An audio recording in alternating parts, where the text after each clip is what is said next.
Non, mais ça arrive hyper souvent qu'il y ait quelqu'un qui rentre dans l'appart où on est. Mais c'est pas grave, ça fait partie du style de l'interview aussi.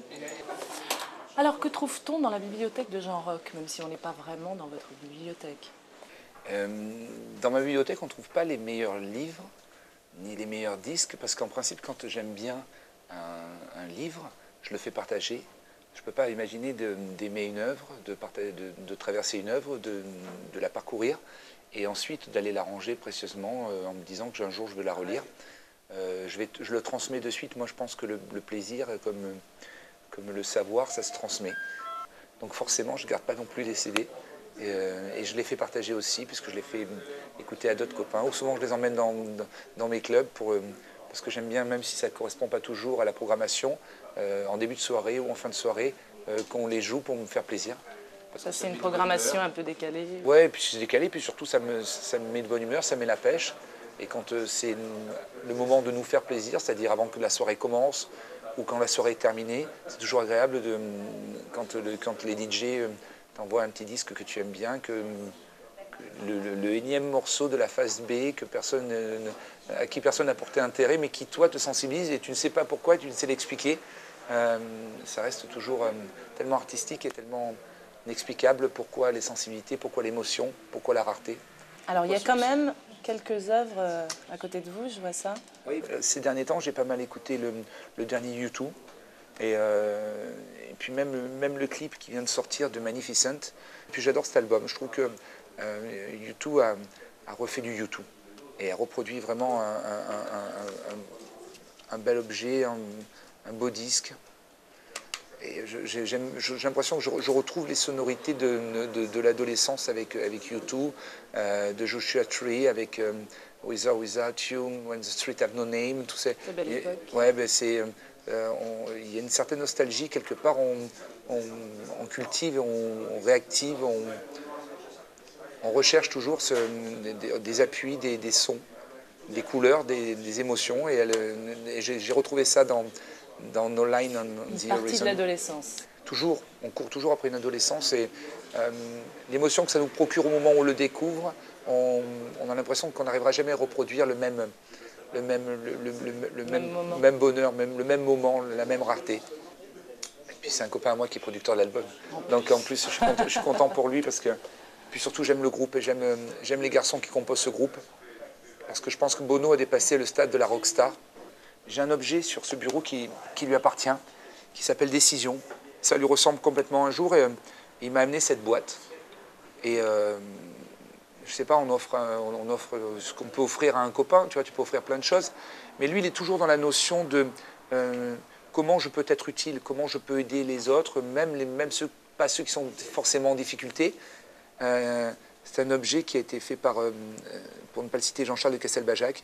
Et quand tu hésites, tu as un oui, tu as un soleil, tu as une lune, tu as un oui, un non, un sourire, une face triste. Il a écrit Because You Have to Play. Il a signé le B, le O du soleil, le N et le oui de Bono. Donc le personnage de Bono, finalement, fait partie intégrante de votre bibliothèque, pourrait être entièrement dans la bibliothèque. Ah oui, il fait en tout cas partie de mon cœur et de mon mode de vie. C'est un bienfaiteur, quelqu'un d'une rare bonté et d'une rare intelligence et surtout d'un rare partage. Et j'aime ce type de personnes qui ne sont pas que ce qu'ils représentent à l'extérieur. Alors dans un style très différent, mais je vois aussi La vie est belle, c'est ça La vie est belle, c'est un film qui me sensibilise pour plein de choses. D'abord de par ma culture. Je suis originaire de la même région que Roberto Benigni, donc la Toscane. Donc j'ai fait un de mes acteurs préférés. D'abord parce que je le trouve drôle et puis je trouve qu'il a un univers, qu'il n'a jamais cherché à faire quelque chose de bankable, forcément d'une production américaine. Et pourtant, il a touché le monde entier avec ce film. Je repense à cette scène quand il est dans le camp avec les Allemands et qu'il est avec son fils et qu'il est dans le dortoir et que son fils commence à être agacé par la situation de manquer de la maman qui est dans un autre camp. Il y a une scène d'une sensibilité extrême où on est à fleur de peau, où on est tout en souffrance.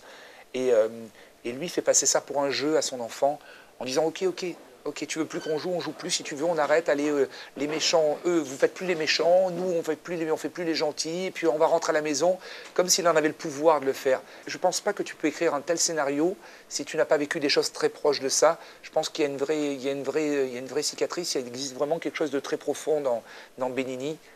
Derrière le clown qu'il est, derrière le showman qui peut être sur une remise de César ou d'Oscar ou de Palme à Cannes, et le mec peut faire l'idiot, mais je crois qu'il est d'une vraie humanité. Ouais, le mec il a un vrai contenu, quoi. C'est pas hop, on tourne, je suis beau, je suis performant, et non, c'est beaucoup plus de choses.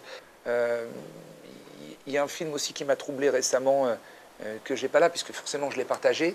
Alors je ne sais pas bien le titre, c'est Benjamin Button, le film avec Brad Pitt. La fabuleuse histoire de Benjamin Button, où on a tous des histoires d'amour, on partage tous des moments d'amour, et on ne sait pas comment on va voyager avec l'être que l'on aime.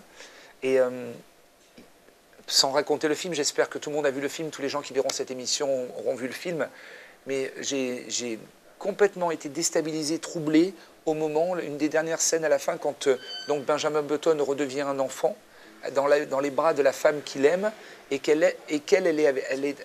y a une scène où la caméra est travelling autour du couple, et elle est une femme donc d'une quarantaine d'années, et elle a ce bébé qui est l'homme qu'elle aime dans les bras. Et tu te dis, mais si un tel truc m'arrivait, si j'avais la femme que j'aime sous forme d'un enfant, d'un nouveau-né, là j'ai trouvé ça d'une sensibilité extrême et d'une beauté extrême, et d'une angoisse extrême en même temps. Mais j'avais jamais vu une telle situation au cinéma, dans le 7e art, et je reconnais que touché, plein de cœur. Alors il y a aussi des livres, je ne sais pas si certains font partie de la sélection. Alors c'est plus des photos, c'est plus ouais, moi là il y a beaucoup design. En fait, ce que je conserve, c'est surtout des livres sur des photographes que j'aime beaucoup, sur des designers, des créateurs que j'aime beaucoup. Qui sont des sujets d'inspiration dans le travail. Clairement, parce qu'il y a sur des archives, sur Jean Nouvel, sur des photographes, sur des Terry Richardson, sur Karl Lagerfeld, des gens que j'admire beaucoup, sur Pierre et Gilles, sur David Lachapelle, sur Mark Newson, sur des gens qui m'inspirent, sur Warhol, sur Basquiat, sur Kissaring dans tout ce qui est art contemporain, sur les différents mondes de l'art. La Chine, j'ai découvert l'art chinois à travers la galerie d'Enrico Navarra, j'ai découvert l'art indien également. Toutes ces choses-là ont été vraiment d'inspiration. Ça, c'est des choses que je conserve. Par contre, quand je suis sur un livre, d'un récit, d'un roman, d'une histoire, et que je suis complètement absorbé, passionné par l'histoire et que ça me fascine, alors là par contre je ne le garde pas parce que forcément j'ai besoin de le faire partager à quelqu'un que j'aime. Et alors parmi tous ces livres non gardés, s'il y en avait un comme ça qui vous revenait, ça serait lequel? J'ai l'impression que je serais capable de relire des trucs du style L'Alchimiste de Paulo Coelho, parce que j'ai l'impression qu'accomplir sa légende personnelle, c'est toujours quelque chose que nous sommes en train de faire et qu'on essaie tous de faire au mieux, chacun avec ses moyens, avec son destin, avec ses possibilités. Je crois que c'est ce genre de choses ce livre-là que